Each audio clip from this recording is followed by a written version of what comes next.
नमस्कार दोस्तों, हमारी आज की कहानी का नाम है आत्मसम्मान। नैना के हाथ झटपट सूखे हुए कपड़ों के ढेर को तह करने में लगे थे। अचानक उसने अपना सारा गुस्सा कपड़ों पर निकाला।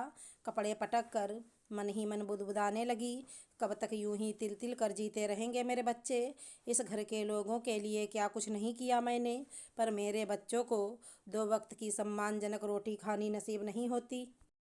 आज सुबह की घटना उसकी आंखों के सामने फिर आ गई। उसके 8 वर्षीय बेटी पलक की गलती बस इतनी सी थी कि उसने अपने ताई जी से पनीर के 2 टुकड़े मांग लिए। ताई जी, मेरी सब्जी में पनीर के बदले आलू हैं और सोनू भैया की सब्जी में 5-5 पनीर के टुकड़े हैं, मुझे भी पनीर दे दीजिए।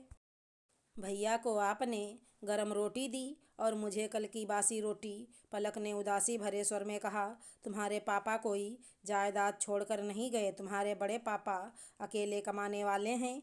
घर में कितने खाने वाले, फ्री की रोटी मिल रही है, वही बहुत है। पनीर खाने के सपने छोड़ दो, रेनू ने गुस्से से कहा। मासूम पलक की आंखों से आंसू बह निकले। नैना पलक के पास दौड़ी चली आई। अपने बेटी की आंखों में आंसू देखकर अपने आप को बहुत बेबस महसूस कर रही थी। फिर वो पलक को समझाने लगी, बेटा, जो मिल रहा है चुपचाप खा लिया करो। संयुक्त परिवार में सबसे छोटी बहू बनकर आई थी नैना। बहुत शालीन और घर के काम में निपुण थी।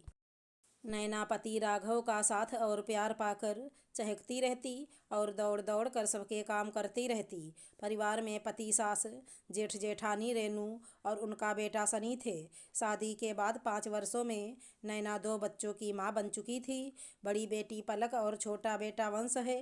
नैना का पति राघव एक प्राइवेट कंपनी में काम करता था। इतना तो कमा ही लेता था कि परिवार का गुजारा अच्छे से हो सके। सब कुछ कितना अच्छा चल रहा था, पर एक दिन भगवान न जाने किस गलती की सजा दी।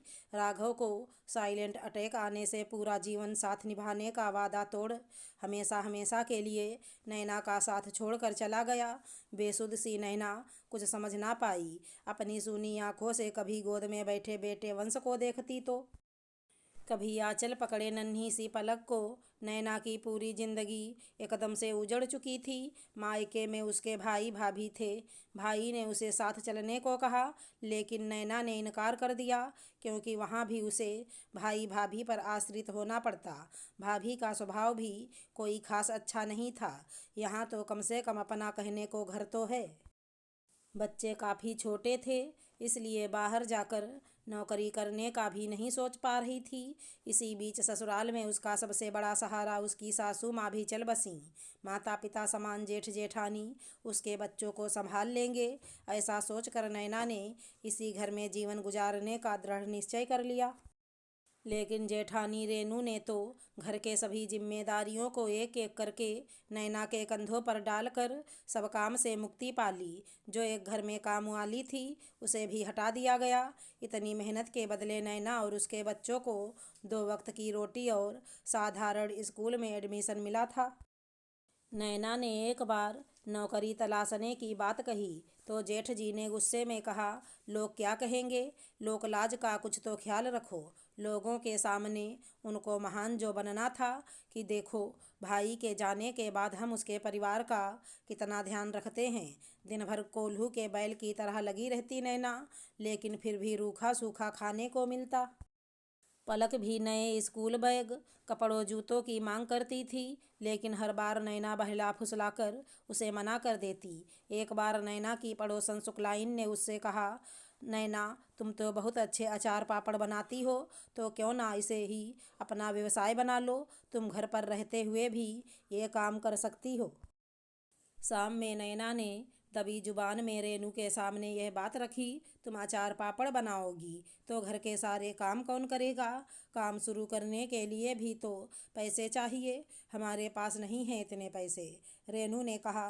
नैना अपना सा मुँह लेकर रह गई, लेकिन आज अपनी बेटी को थोड़े से खाने के लिए रोता देख सुन के अंदर बहुत कुछ टूट गया था।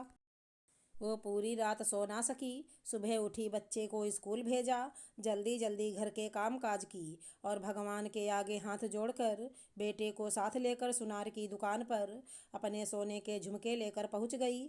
उन्हें बेचने से पहले एक बार को उसका मन काँप गया। क्या मैं सही कर रही हूँ? ये झुमके तो उसके पति राघव की लाई हुई अंतिम निशानी है। फिर उसे अपनी रोती हुई बेटी का चेहरा दिखाई दिया। उसने मन ही मन पति से कहा, मुझे माफ़ कर दीजिए, मैं बहुत मजबूर हूँ, मुझसे अपने बच्चों की लाचारी देखी नहीं जा रही। उसने झुमके बेच सुनार से पैसे लिए। घर आकर उसने जेठ जेठानी के सामने अपनी बात रखी। मेरे बच्चे को भी खाने पीने पहनने ओढ़ने का हक है और उनके लिए मैं मेहनत करूँगी। मैंने पैसों का इंतजाम कर लिया है। मैं अपनी कला को व्यवसाय बना लूँगी। ये छोटे मोटे काम करके क्या हो जाएगा? इतना आसान नहीं है ये सब। और घर के सारे काम फिर कौन करेगा? रेनू भाभी बोली, भाभी ये मकान आपका नहीं, हमारे ससुर जी का है, इसलिए आज के बाद आधे काम मैं करूँगी और आधे काम आप करेंगी। और काम तो काम होता है, क्या छोटा या बड़ा।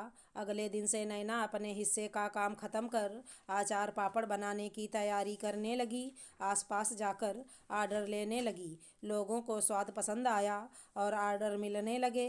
अब तो वो बड़े पैमाने पर सामान दुकानों में भी सप्लाई करने लगी। अपनी पहली कमाई देख नैना की आंखों से खुशी के आंसू बह निकले। अब खुश थी कि अपने बच्चों को आत्मसम्मान का जीवन दे सकेगी। अगर हमारी कहानी पसंद आई हो तो चैनल को लाइक शेयर सब्सक्राइब करें। राधे राधे दोस्तों।